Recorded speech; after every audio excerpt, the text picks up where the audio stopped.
Good day and welcome to this week's A Week at the Plot.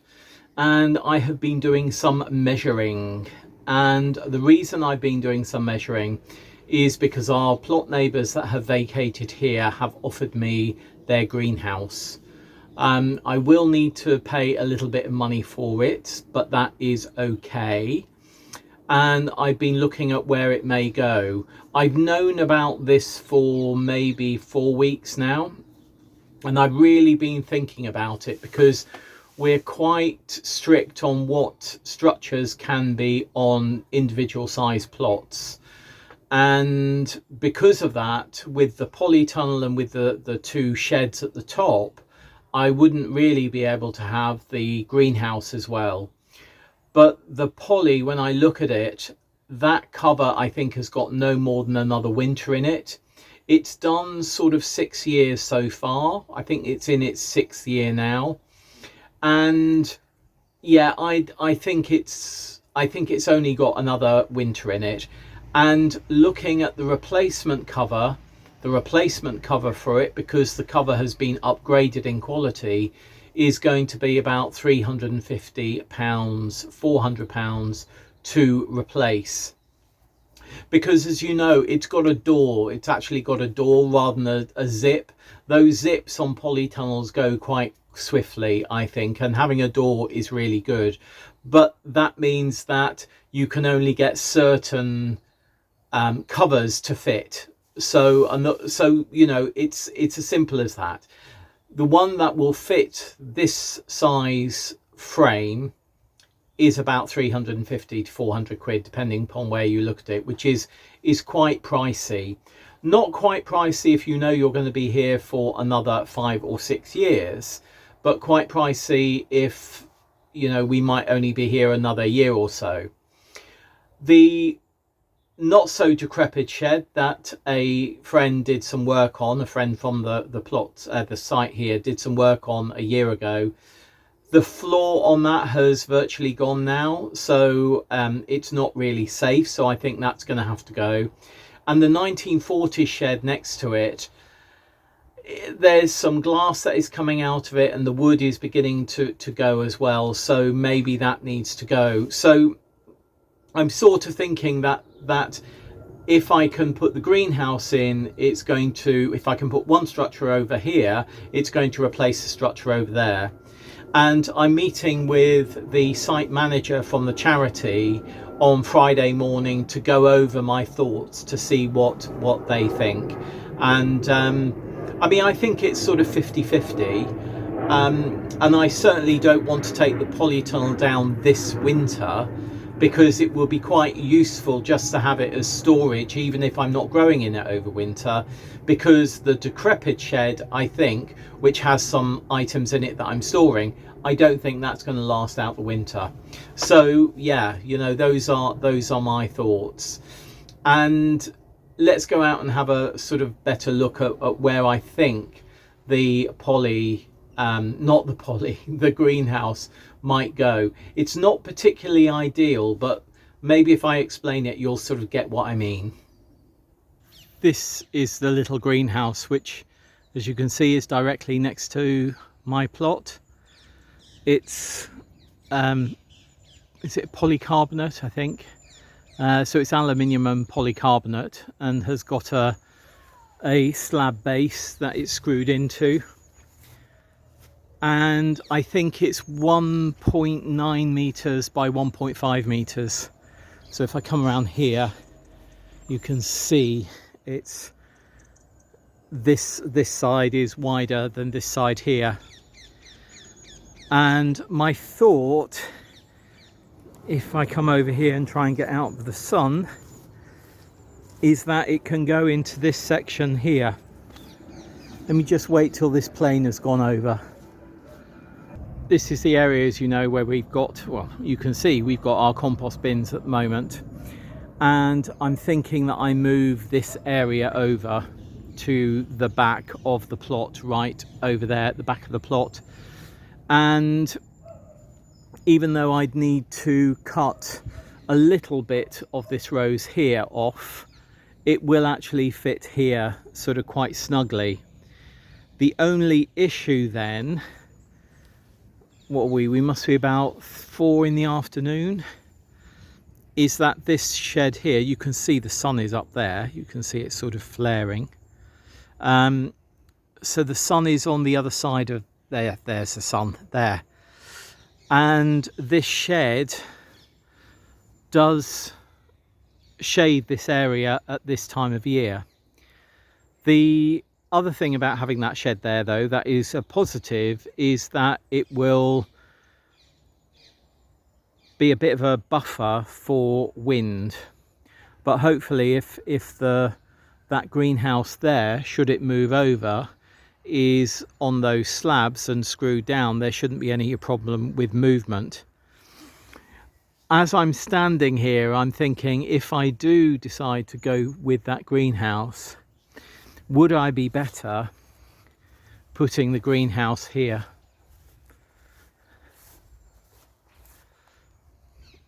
Oh, dilemmas.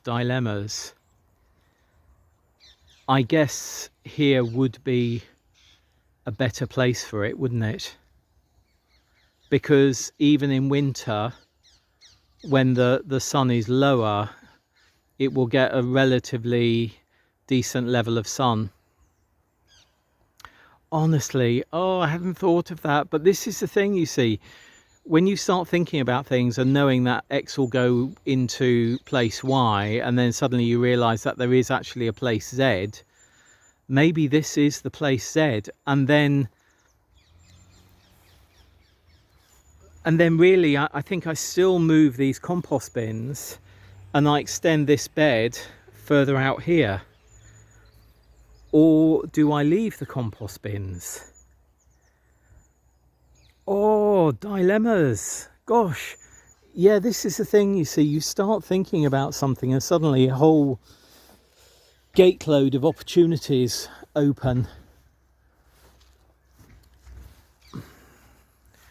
Yeah, the more I think about it, the better it would be for that greenhouse, should we be allowed to bring it over, goes where the blueberries are at the moment, and we find another place for the blueberries.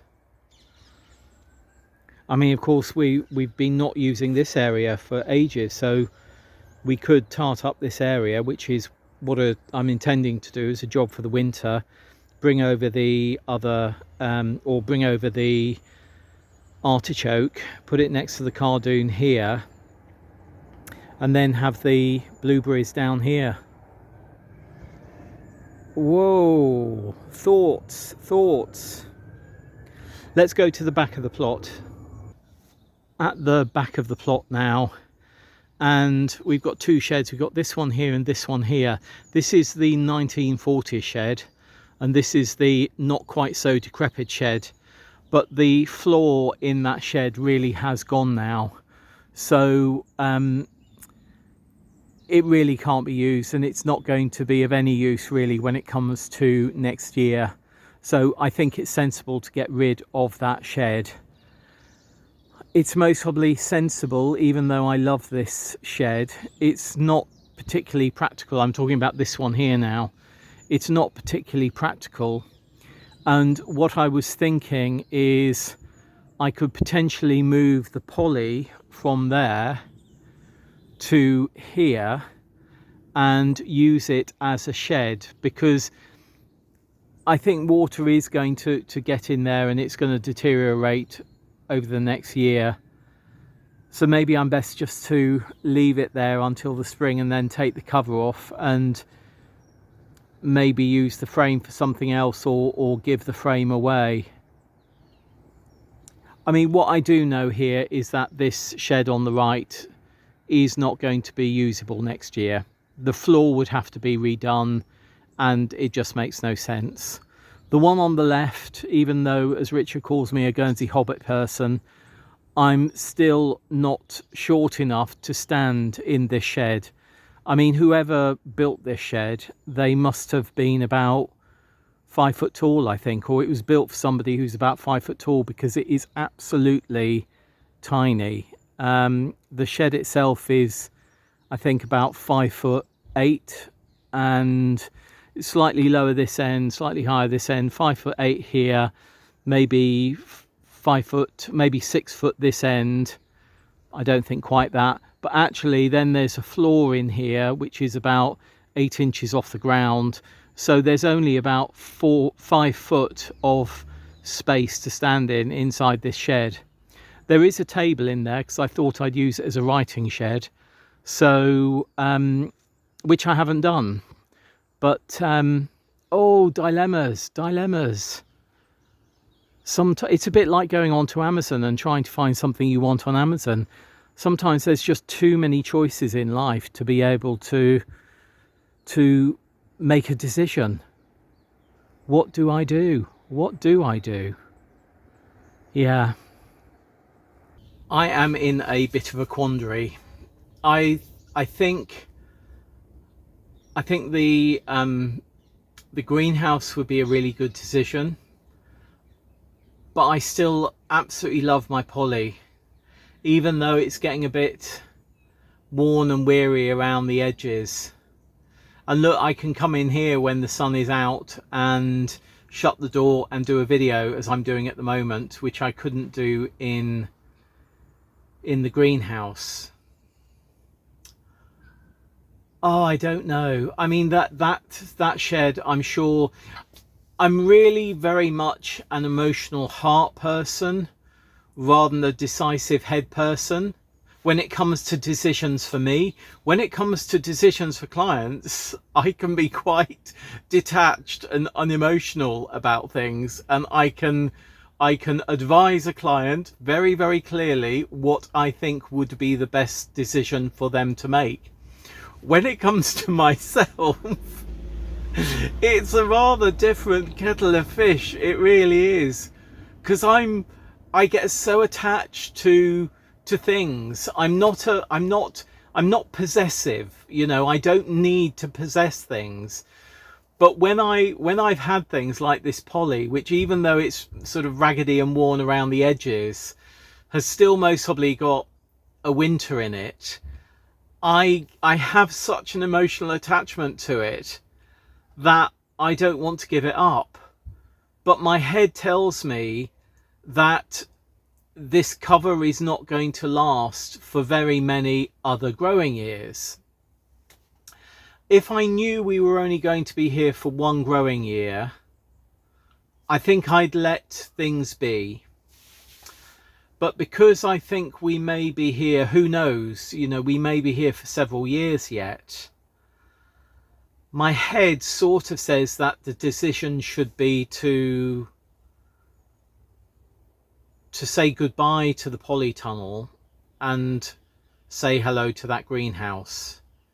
Definitely say goodbye to the decrepit shed, because it is actually no longer of use, or certainly will be of no use come next year, because literally I cannot stand in it. And foxes have been under it, so there's a fox den underneath, so it's a bit of a danger, in fact, because I might just sort of, you know, put my foot on the floor and then the floor go down. I could break my leg falling into a foxhole, you know. So obviously I'm talking about an animal fox hole, not a war foxhole, you know. So did I have to give that clarification? Most probably not. But yeah, look, there's decisions to be made, and maybe you can help me with those. And the decision may be made on Friday afternoon. The charity might sort of say, actually, you know, we don't think that would be fair for you to do that. So, and I would abide by that decision. You know, it's their decision to make. Anyway, I'm waffling, aren't I? I think I'm waffling a bit now, so I better go. Do more pondering. But if the greenhouse does come over, I think it's sensible to position it nearer that other shed rather than where the compost bins are at the moment. But it is advisable, I think, to have the compost bins at the back of the plot. Oh, I think I am going to need to write down these options in my notes, in my Google Keep notes, so that I can go back to them and have a look at them in quiet times. Yeah. Right, I am going to go. I will see you again very soon. I think it might be Friday or it might be Saturday. I'm not sure. But yeah, I'll see you very soon for another segment of A Week at the Plot. Let me know your thoughts. Bye.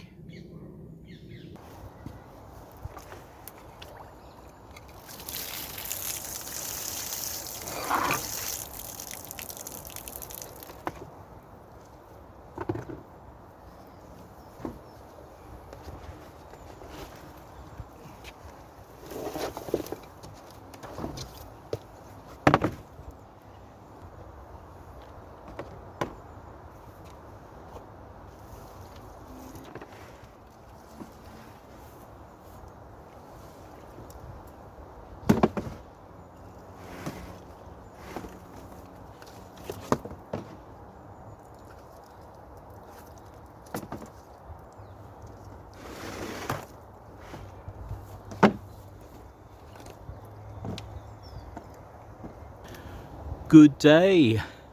The time of the switching out of the gravel trays without holes for the gravel trays with holes is here. It looks as though we're going to have a huge amount of rain over the next 48 hours. In fact, there's a sort of weather warning for rain. And these were already half full. I've been emptying them off and on over the last couple of weeks, but it looks as though the forecast says that over the coming weeks it's going to be quite wet, and I think therefore time to do the switch out. If these do need watering over the coming months, I will water them if they're getting dry, but I think that they will generally have enough moisture coming down from the skies. So I've done this bench, now to get on with the bench at the back. That's all these swapped out as well. So yeah, hopefully there will be no water build up. Well, I mean, there won't be. There's holes in these gravel trays. Need a little bit of straightening. They're a bit raggedy at the moment. But yeah, there's holes in these gravel trays, so there won't be any water build up, which is good. And hopefully, if there is a break in the rain tomorrow, I can just get in here and weed this bed, because I'd really like to do that. Yeah, if it's not too wet, though it looks as though it may be. Look at that sunshine. Absolutely glorious. And the sky. Look at the tree against the sky. And the parakeets are flitting around this afternoon as well. But as expected, I had a meeting with the representative from the charity this morning, and as long as the decrepit shed goes at some point in the next few months, this greenhouse can move over. So that is really good news, and I'm sure I'm going to put it here where the blueberries are at the moment and the apple tree. That makes perfect sense. I'm not sure if you can see. I don't think I can zoom in. Oh, can I zoom? I don't know. Can I? What happens if I do that? Nothing. Oh, can you see over there? Catty. There's a catty right over there. Do love catties. I think that's it. I think that's back to how it should be. Right, I'm going to leave it there for today, and I think I'm just going to enjoy this sunshine a bit down here. I might even go and stroke a catty. See you very soon. Bye. Oh look, he's scratching his ear now. Bye. Off he goes. Right, I am going. Bye. Good day. It's Sunday morning. Bit damp today. And this is our broad bean bed where we sowed them, the seeds, about maybe 10 days ago, something like that. No sign of any growth above ground yet, though I hope that they're fattening up below ground and putting on root growth, which would be great. I put these bamboos to deter foxes from grubbing up the soil, and I have noticed here there is an indentation, which could be simply a hole that I didn't fill, or it could be a mouse that has taken the seed away. But generally, well, not generally, apart from that one hole, nothing looks as though it's been grubbed up here, which is great. And today I'm going to get our Precosum garlic in, weather permitting. It's starting to spit now. And what I've decided is that I'm going to put them into this bed. I'm going to take this Portuguese cabbage out and most probably replant it over there. Normally, me being me, heart leading head, I would leave it in, but that's not really sensible. So I mean, it's not a great idea to dig it out at this time of year, but I'm going to be harvesting from this one anyway, so I'm going to dig it out and move it. It'll take most probably the sort of winter to recover, and it may bolt in the spring, but yeah, best I take it out, because what I don't want, even if I put something here to stop the wind sort of buffeting it, I don't want something to break and then it sweep across the garlic and break the garlic. So yeah, I'm just going to clear the top here, take out the Portuguese cabbage, as I say. Then I'm going to put 2 bags of the compost that we were gifted onto this bed and just tickle it in with a fork. I'll come back once I've done all of that. Here we have the Precosum garlic. So it comes like this. I've taken all the skin off, the garlic skin off, and then that's what it looks like with all the skin off, and then separated all of the cloves from this garlic bulb, and this is what we're going to be planting. And we're going to be planting it so that this root, the base, sometimes you have roots, sometimes you don't. There's a base there, the base down, the top up, and this is just going to be below the soil. So the top of the garlic clove is going to be just below the soil. As you can see, some of these have got root on them, which I'm not going to worry about. It didn't come off when I separated, so I'm leaving them as is. Do not peel your garlic though. You know, it's best to just leave it. You don't want to take this skin that is on the garlic clove off. It's acting as a bit of a protective layer. Rain has stopped play.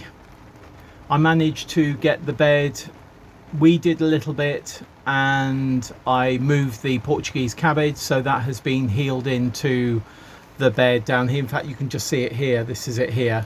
And I've also staked it up this end so that it doesn't sort of wave about and can really root itself back into the ground. As you can most probably hear, that rain is rather heavy now. In fact, you can see it on camera, I can see. So yeah, after moving the Portuguese cabbage, I just I raked off the debris, the crop and drop that we left on there a few months ago because I was going to cover that bed. I've raked that off. That is now piled up. You can just see it here.